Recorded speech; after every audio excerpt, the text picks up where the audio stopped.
கரூரில் தாவேக பரப்புரை கூட்டத்தில் ஏற்பட்ட நெரிசலில் சிக்கி 39 பேர் உயிரிழந்தது பெரும் அதிர்ச்சியை ஏற்படுத்தியிருக்கிறது. கூட்ட நெரிசல் ஏற்பட்ட பகுதியில் நமது செய்தியாளர் முத்துப்பழம்பதி இணைந்திருக்கிறார். அவரிடம் நாம் பேசலாம். முத்துப்பழம்பதி, ஒவ்வொரு முறையும் இது தொடர்பான நேரலையை வழங்கும் போது மனதை நாமே திடப்படுத்திக் கொள்ள வேண்டியதாக இருக்கிறது. அந்த இடத்துல பார்க்கும்போது தெரிகிறது செருப்பு காலணிகளுடைய குவியலா இருக்கிறது. கோர சம்பவம் ஒன்று நடந்ததனுடைய சாட்சியாய் அந்த காலனி குவியல்கள் அங்கே இருக்கின்றன. சுற்றி இருக்கக்கூடிய மக்கள் பார்த்திருப்பார்கள், அங்கே கடை வைத்திருந்தவர்கள், அங்க மாடியில நின்று பார்த்தவர்கள், அவங்க என்ன நடந்ததாக சொல்றாங்க, என்ன கள சூழல் இப்போ இருக்கிறது அங்க?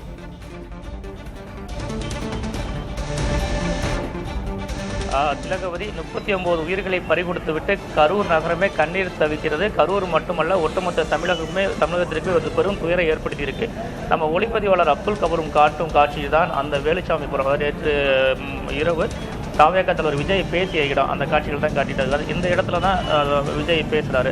அதாவது கரூர் நகருக்குள்ள ஒரு 5 மணிக்கெல்லாம் நுழைஞ்சிடுறாரு.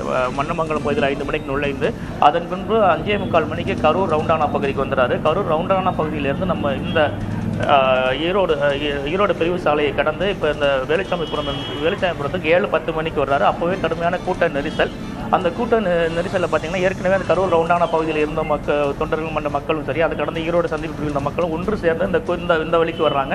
இதுவே ஒரு குறுகலான ஒரு பாதையாக தான் இருக்குது. அந்த சாலையின் அந்த பக்கம் தொண்டர்கள் நிற்க இந்த பக்கம் தான் அவர் பேசுகிறாரு. பேசும்போதே அந்த கூட்ட நெரிசல் ஏற்பட்டிருக்கு. அதை இங்கே பார்த்தவங்க சொல்கிறாங்க, கடுமையான கூட்ட நெரிசல்னு சொல்கிறாங்க. மேலும் இவங்கெல்லாம் இங்கே கடை வச்சுருக்கவங்க தான் இந்த கூட்டத்தை பார்த்ததுமே இவங்க வந்து இங்கேருந்து வீடுகளுக்கு போயிட்டதா சொல்கிறாங்க. இப்போ நேற்று நீங்கள் இந்த கூட்டம் நடக்கும்போதெல்லாம் இங்கே இருந்தீங்களா? விஜய் வரும்போதெல்லாம் இங்கே இருந்தீங்களா? நீங்கள் எப்போ வீட்டுக்கு போனீங்க? விஜய் வரும்போது நாங்கள் இல்லை சார், அதுக்கு முன்னாடியே வந்து பார்த்துட்டு கூட்டம் ஓவராக இருந்துச்சு. அதனால் வீட்டுக்கு கிளம்பி போயிட்டு முன்னாடி ஒன்றும் கண்ட்ரோல் இல்லாத கூட்டம் தான் இருந்து பார்க்கும்போது தெரிஞ்சுதுங்க. நேற்று மத்தியானத்துலேருந்தே ஓவர் கூட்டங்க. அது பார்த்தா ஒரு பொலிட்டிக்கல் மீட்டிங் வர்ற கூட்டம் மாதிரி தெரியல. முழுக்க ஒரு சினிமா நட்சத்திரத்தை பார்க்க வந்த ரசிகர்கள் கூட்டம் மட்டும் தான் தெரியாத தவிர ஒரு பொலிட்டிக்கல் மீட்டிங் மாதிரியோ அல்லது பொலிட்டிக்கலாக ஆர்கனைஸ் பண்ண கூட்டம் மாதிரி தெரியல.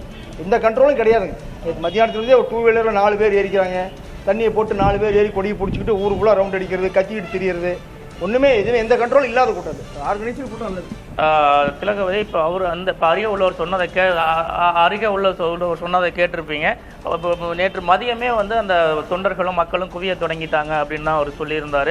அதன் பின்பு நேற்று இரவு ஏற்பட்ட அந்த கூட்ட நெரிசலின் காரணமாகத்தான் இந்த உயிரிழப்பு சம்பவங்கள் நடந்திருக்கு. 7:15 மணிக்கு இங்கே தாவேக தலைவர் விஜய் தனது பேச்சை தொடங்குறாரு. பேச்சை தொடங்கும் போதே கூட்ட நெரிசல் ஏற்பட தொடங்கியிருக்கு.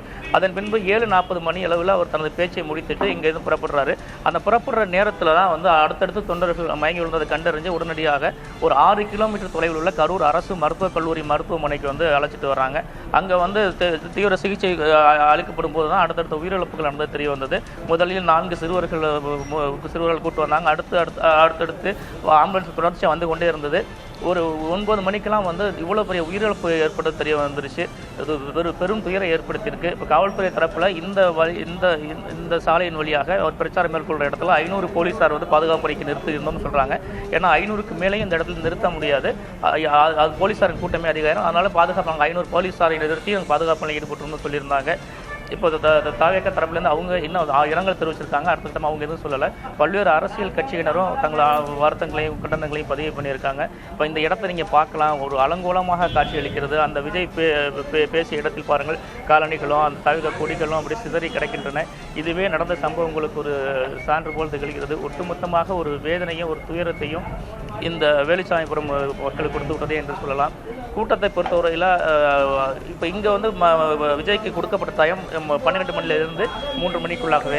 ஆனால் அவர் வந்த நேரம் பார்த்தீங்கன்னா 6-7 மணிக்கு தான் இங்கே வர்றாரு. அப்போ மதியத்திலிருந்து திரண்ட மக்கள் அங்கேயே கூடியிருக்காங்க. அதாவது குழந்தை காலாண்டு விடுமுறை என்பதால் பள்ளி குழந்தைகளையும் அதிக அளவில் இருந்தாங்க, பொதுமக்கள் இருந்தாங்க, அதை தாண்டி தாவேக தொண்டர்கள் இருந்தாங்க. அதே போல் கரூர் ரவுண்டானா ஈரோடு பிரிவு சந்திப்பிலிருந்து வந்த கூட்டமும் இதோடு சேருது. கிட்டத்தட்ட ஒரு 3-4 மடங்கு கூட்டங்கள் அதிகரித்தனால அந்த கூட்ட நெரிசல் ஏற்படுது. மூச்சுத்திணறல் காரணமாக தான் அந்த உயிரிழப்பு ஏற்படுறதா சொல்கிறாங்க.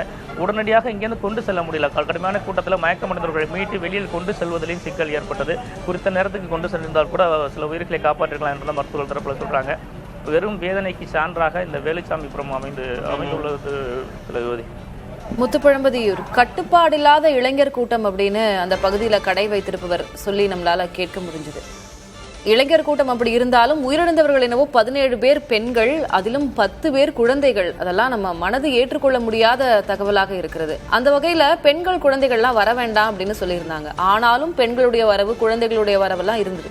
இதை அந்த பகுதி மக்கள் பார்த்திருப்பாங்க இல்லையா? அவங்க இது குறித்து பேசினாங்களா? அது குறித்து கேட்டாங்களா? ஏன் பெண்கள் வரீங்க, இதனால வயது முதிர்ந்தோர் வரீங்க, குழந்தைகளை ஏன் அழைத்து வருகிறீர்கள் அப்படின்ற ஒரு எதிர்வினை ஆட்சி இருப்பாங்க இல்லையா? இப்ப அங்க இருக்க கடையில இருக்கிறவங்க, சுத்தி இல்லங்கள்ல இருக்கக்கூடியவர்கள், அது குறித்து என்ன சொல்றாங்க அந்த பகுதி மக்கள்? இப்போ இந்த பகுதி மக்களை பொறுத்தவரையில் அந்த கூட்டத்தை பார்த்ததுமே இவங்க எல்லாமே வந்து ஒரு அச்சத்தில் ஒதுங்கி சென்றதாகவே தெரியுது. ஏன்னா கடைகள் இருக்குது, கடைகளை சுற்றி வீடுகள் இருக்குது. வந்தவங்களாம் வெளியிலேருந்து வர்றாங்க. இப்போ ஏற்கனவே தாவேகா தரப்பில் ஒவ்வொரு கூட்டத்திற்கு முன்பாகவே குழந்தைகளை கூட்டு வராதிங்க, கர்ப்பிணி பெண்களை கூட்டு வராதிங்க, முதியவர்களை கூட்டத்தை கூட்டு வராதிங்கன்ட்டு அறிவித்தல் கொடுக்குறாங்க. ஆனால் அவற்றையெல்லாம் கடந்து தனது தலைவரை பார்க்க வேண்டும், தங்களது நடிகரை பார்க்க வேண்டும் என்ற நோக்கத்தோடு அதிக அளவிலான பெண்களும் குழந்தைகளும் அவங்க குழந்தைகளை கூட்டிகிட்டு வர்றது ஒவ்வொரு கூட்டத்திலையும் பார்க்க முடியுது. நம்ம இது குறித்து கூட ஒவ்வொரு பிரச்சார கூட்டத்திலையும் நம்மளும் பதிவு செஞ்சிருக்கோம். அந்த மாதிரி கூட்டிகிட்டு வராதிங்க, ஒரு ஆபத்தான முறையில் வந்து இப்போ இந்த இவ்வளோ கூட்டம் நெரிசலில் குழந்தைகளை கூட்டு போகிற சிரமம் சொல்லியிருக்கோம். ஆனால் அந்த வேண்டுகோளில் எல்லாம் ஏற்காமல் ஒரு உற்சாக மீதியிலையும் தங்கள் தலைவரை பார்க்க வேண்டும் என்ற நோக்கத்தோடு தான் வந்ததுனால தான் இந்த விபரீத முடிவுகள் ஏற்பட்டிருக்கு. குழந்தைகள் உயிரிழந்ததெல்லாம் பெரும் துயரம் திலகுவதி. இப்போது போன சனிக்கிழமை நடந்த பிரச்சார கூட்டங்கள்லாம் வந்து சிறுவர் சிறுமிகள் அதிகம் பார்க்க முடியல. ஏன்னா இப்போ காலாண்டு தேர்வு நடந்துட்டு வந்தது. தற்போது காலாண்டு தேர்வு முடிந்தும் ஒட்டுமொத்தமாக பள்ளி மாணவிகளுக்கு விடுமுறை விடுக்கப்பட்டதால் நேற்றைய கூட்டத்தில் பார்த்தீங்கன்னா நூற்றுக்கணக்கான பள்ளி மாணவிகளையும் பார்க்க முடிந்தது. பெற்றோர்கள் வரும்போது பள்ளி மாணவிகளை சிறுவர் சிறுமிகளை அழைச்சிட்டு வந்திருந்தாங்க. அவங்களே பெருந்திரளாக இருந்திருந்தாங்க. அப்படிப்பட்ட அந்த கூட்ட நெரிசலில் சிக்கி அந்த 10 சிறுவர் சிறுமிகள் உயிரிழந்தது வந்து ஒரு பெரும் துயரத்தை தான் கொடுத்திருக்கு. கட்சி தலைமை அதே போல நீதிமன்றம் பல்வேறு வழிகாட்டுதலை கொடுத்திருந்தது, காவல்துறை பல்வேறு நிபந்தனைகளை வைத்திருந்தது.